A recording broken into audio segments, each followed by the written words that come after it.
Hello বন্ধুরা, কেমন আছো তোমরা? আজকে আমি রান্না করব ইলিশ মাছ। তা ইলিশ মাছটা কাটার পদ্ধতিটা দেখাচ্ছি। আমি বিভিন্নভাবেই কেটে থাকি। আমি ইলিশ মাছের আঁশটা ছাড়ানো সবথেকে খারাপ লাগে আমার, চারিদিকে ছড়িয়ে যায়। আমি এটা দিয়েও অনেক সময় আঁশটে ছাড়িয়ে থাকি। এটা দিয়ে আঁশটে ছাড়িয়ে তারপর আমি চাকু দিয়ে কেটে নিই। ইলিশ মাছের আনসার এইখান থেকে আমি কেচি দিয়ে কেটে নিই। এই পদ্ধতি অবলম্বন করে দেখেছি, সবভাবেই ভালো লাগে। কাটার পরে তারপরে আমি চাকু দিয়ে এভাবে পিস পিস করে নিই। এভাবেও কাটতে ভালো লাগে। আমার বিশাল বড় এক বটি আছে, এই বটি দিয়েও কেটে দেখেছি, বটিতেও ভালো লাগে। বটি দিয়েও মাছ কাটতে ভালো লাগে, খুব তাড়াতাড়ি হয়ে যায়। কিন্তু যেভাবেই করেন না কেন আঁশটেটা বিভিন্ন দিকে ছড়িয়ে যায়। আমার আঁশটে ছড়ানো খুব খারাপ লাগে, তাই আমি একটা নতুন পদ্ধতি বের করেছি, মানে আমার জন্য, আমার কাজের জন্য।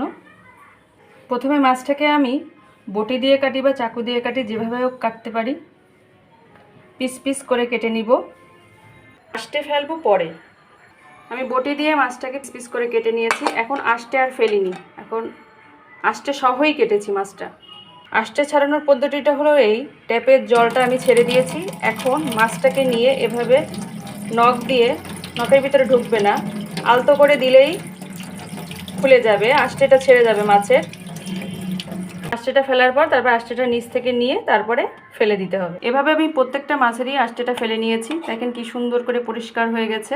এভাবে আমার মনে হয়েছে খুবই সহজ পদ্ধতি। আঁশটেটা চারিদিকে ছড়িয়ে গেলে আমার খুবই খারাপ লাগে, মানে উঠাতে খুবই খারাপ লাগে।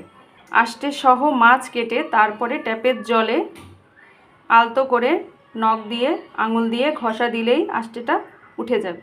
এভাবেও করতে পারেন, ভালো লাগবে হয়তো, তাহলে আর চারিদিকে ছড়িয়ে যাবে না আঁশটেটা।